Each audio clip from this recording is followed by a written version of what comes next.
In the past 2 weeks, the US has bombed Yemen, UK has bombed Yemen, Iran has bombed Iraq, Pakistan has bombed Iran.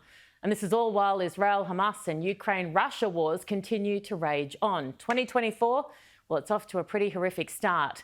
For more, we're joined by former Australian Special Forces Commando Wes Hennessey and New Corp columnist Erin Molan. So great to see you both. Welcome to the panel. Hi. We will tackle some Erin, lighter topics a little bit down the track, I promise. I'm good, thanks, Wes. Great to have you on board. Now, Wes, you fought in wars for this country. Is this country ready to do that again? I would say categorically no, sadly. We've got very changing circumstances, I think, that everyone's acknowledged and has been much reported on in our region. Those circumstances will not be going away anytime in the short future, especially after the recent elections in Taiwan that didn't go the way China would prefer. So, you know, we have that happening, and then we've got, as you've led into, the global insecurity, which could see our key alliance partners draw us into conflict back in the Middle East.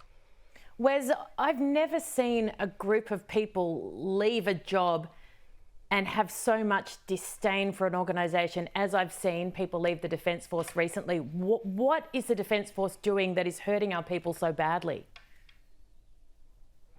Yeah, that's a good point, Erin, and it saddens me. I will start by saying, you know, I love our Australian Defence Force, and every time I'm critical of them is because I want our Australian Defence Force to be the organisation that it should be for two reasons: for our country and our national security, and for our people that are in the Australian Defence Force who volunteer for selfless service. We've got a retention issue, we have a recruitment issue. You would have read in the media that we are contemplating bringing in recruits who have non-Australian citizenship, which I categorically disagree with. But it just gives you an idea of how desperate the Australian Defence Force is to build the numbers that they require into the future while we've got such a current issue at hand.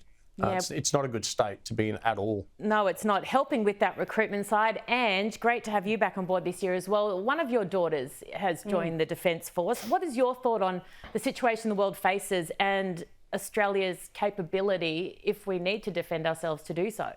Well, I think, Erin, as the Defence Review suggested, we're not up to the job at the moment. We're not up to the job capability. We're not up to the job in terms of morale. Of course, we have, you know, war crimes charges potentially against the SAS. We talked about that recruitment and retention issue. We didn't send that ship to the Red Sea.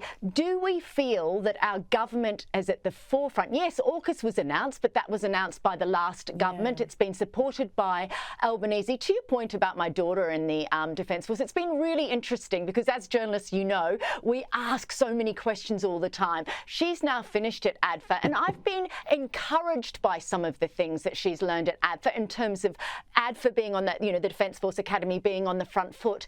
In terms of recruitment, I don't think they're selling the right message. I mean, in the past, it was all about service and how we serve our country. Well, we have to be proud of our country to want to serve it. So I think the message needs to be in recreating that notion of service, but also really publicising better some of the benefits for being in defence in terms of not having a HECS debt, in terms of the fact that we value what you do so much that we're going to pay you while you're training, that we're going to put your superannuation at 17.5%. I mean, I now sound like I'm advertising the Defence Force. But they need all the help they can get, Ange. Keep going. Maybe she a job for defence recruiting, Ange.